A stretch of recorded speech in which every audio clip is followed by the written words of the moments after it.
What if I told you the tight end that was drafted first overall for tight ends in this past draft wasn't even the best tight end on his own team? Jeremiah Johnson might be one of the biggest tight end risers coming into this college football. He started a college football season. He started his career as a high school quarterback, played receiver, running back, and defensive end. Signed with Louisville as a four-star, developed for 2 seasons, then transferred to Oregon, and turned into one of the most intriguing mismatch tight ends in all of college football. In 2025, 32 catches, 510 yards, 3 touchdowns, averaged almost 16 yards per catch, dropped only 2 balls, and gave Oregon a real vertical juice at 257 pounds. But the reason he's tight end 6 and not higher is the proof. 1 season of production, decent blocking for his size, ordinary time speed for the vertical profile, and almost no contested catch samples limited him.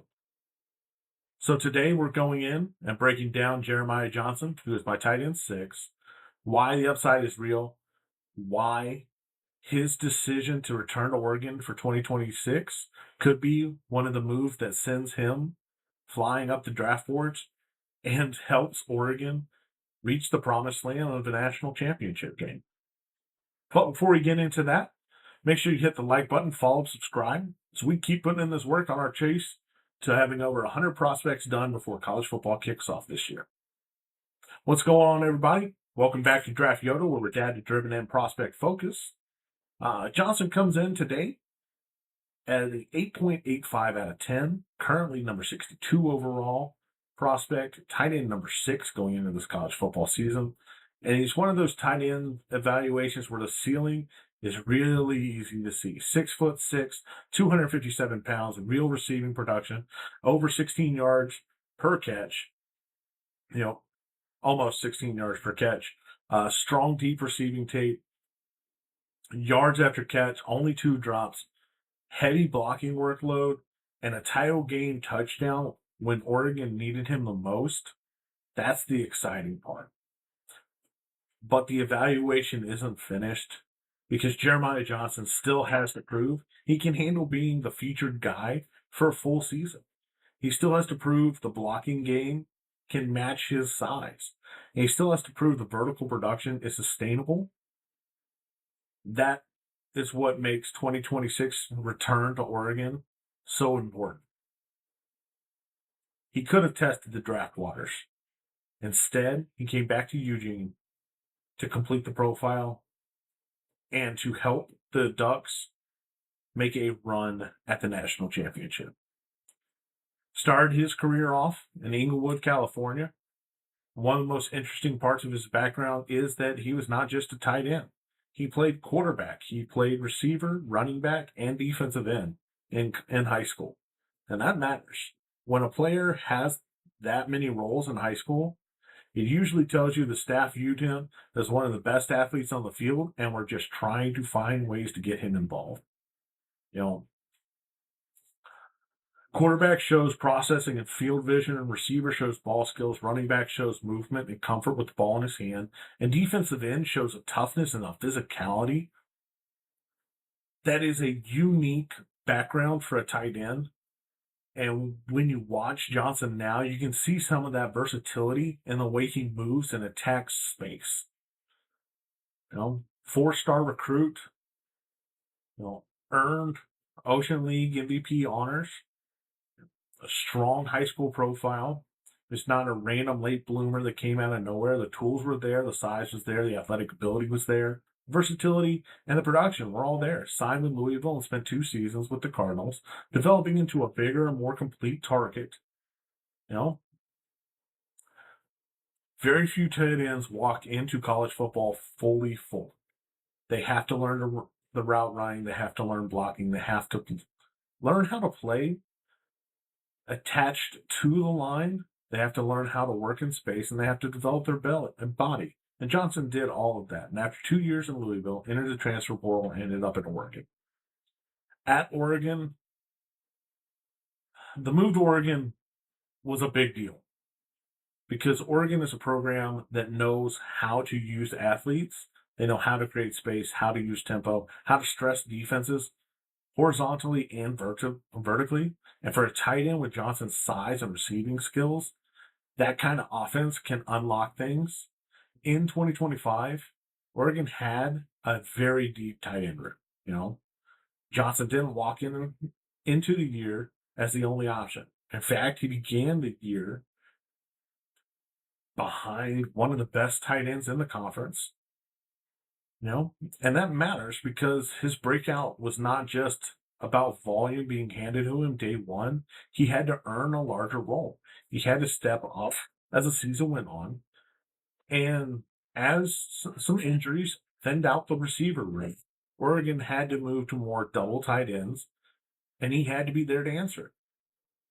You know, 32 passes, 32 catches, 510 yards, and 3 touchdowns across 15 games. That's strong tight end production. You know, nearly 16 yards per reception. For a 257-pound tight end, that's rare. You know, that tells you that he's not just catching checkdowns. He's not just living on the flat routes. He's not just, catching 3-yard stick routes. Oregon used him down the field. They used him in seams, crosses, intermediate routes, and vertical concepts. That's where the volume shows up for him. And he produced 291 of his yards after the catch. And that matters because tight ends who can catch and create after the catch are extremely valuable and will always find a position in a room in the NFL. You know, dropping just 2 passes on 40 targets is another major positive for him because when a tight end is being used downfield, the targets are not always easy. The ball comes through traffic. Linebackers are closing, safeties are driving, windows are tighter. Contact is heavier. And Johnson still caught the ball at a high level. That matters for quarterback trust. If an offense is going to build, seam crosser concepts around a tight end, the quarterback has to believe he will catch it and he will finish with the ball. And Johnson showed that. He's not just a big athlete, he's also the dependable receiving target. One of the more important moments in the profile is the title game at Indiana. Johnson caught 4 passes and scored a touchdown, and it matters because the production in big games is different. It's one thing to produce in the middle of the schedule. It's another thing to show up when the stakes are at its highest. And in that game, Johnson gave Oregon real value. He got involved, he caught the ball, found the end zone, and he showed that the offense can trust him in major moments. When you start to watch the film, there's certain things that are going to jump out to you. First is 6'6", 257 pounds. Players that big are not supposed to average 16 yards per catch unless there are something real going on. He changes defensive math. He is a mismatch problem. If a linebacker is on him, he can attack space and win downfield. If a safety is on him, he has the size advantage. If the defense plays zone, he can settle between the levels. If the offense gets him moving across the field, he can build speed and become harder to tackle. And that's what makes this profile so exciting. He has the body of an inline tight end, but the receiving production of a move piece. And that's why he's inside my top 65. Another thing I really like about him is the deep receiving tape. Among tight ends in this class, Johnson has some of the better downfield receiving reps. That's a big deal. Modern NFL is always looking for tight ends who can threaten the seam. If a tight end can stretch the field between the numbers, the defense has a problem. Linebackers have to run, safeties have to choose. In the middle of field, and if the middle of field opens up, play action becomes so much more dangerous. Johnson has shown that kind of value. He's shown he can work seams. He's shown he can work crosses. And he can find space behind linebackers. And when the ball arrives, he can finish. Not only can he finish, he can actually move after the catch as well. 291 yards after the catch is a strong number. Tells you Johnson's not just catching the ball and falling down. He can turn off field, he can use his frame, and he can run through contact. He can pick up extra yards when the play gives him some space. You know, that matters because some tight ends are catch point only players. We've had a couple already that we've talked about. He can be used in crossers and let his size build momentum. He can work underneath and punish smaller defenders, and he can become a problem after the catch when the offense gets him moving. And that's one of the reasons I like the Oregon fit so much is they understand how to create those looks.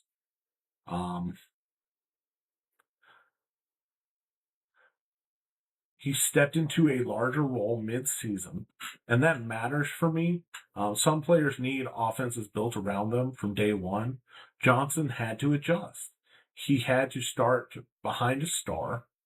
He had to wait for an opportunity, and when Oregon needed him, he became a featured target without the offense missing a beat. That's important for this projection. It shows adaptability. It shows readiness. It shows that you were prepared for a larger role even before the numbers fully arrived. You know, no one's perfect. I've said in every single one, nobody's perfect. The first issue for Johnson is the sample size. There's only one real season of production, and the season was good, don't get me wrong, but it's only one season.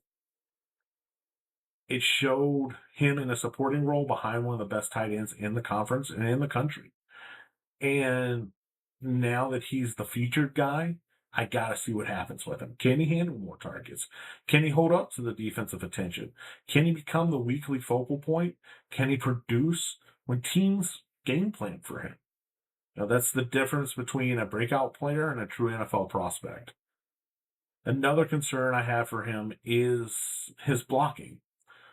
For a player Johnson's size, his blocking tape is more modest than I want. He has more than 300 run blocking snaps. That's a good volume, but the tape shows more positioning than displacement.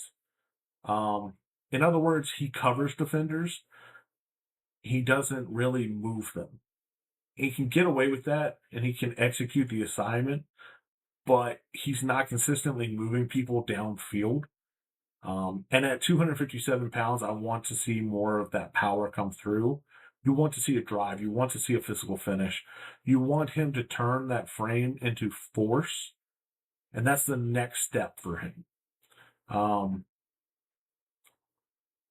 If the blocking profile catches up to the body, he becomes a much safer tight end prospect, and he's going to climb.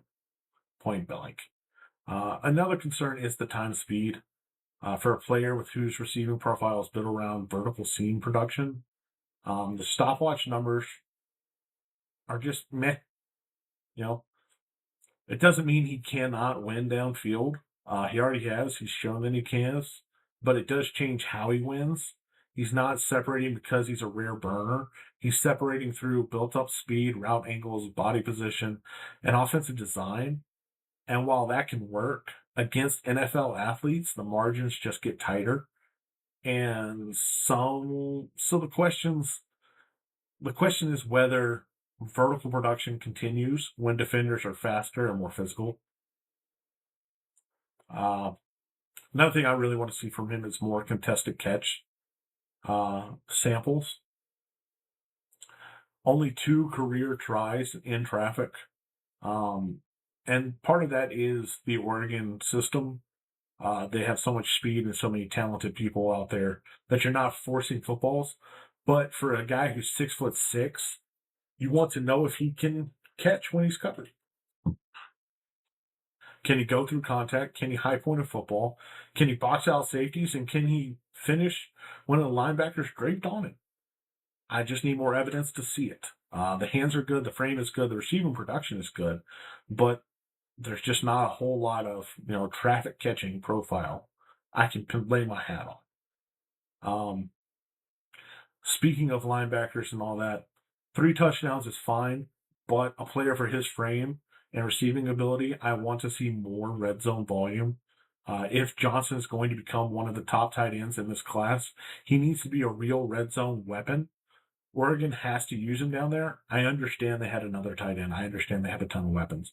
But they're a smart enough offense, and it's a good enough program that you can't tell me that a 6'6" mismatch like this isn't something they're going to use.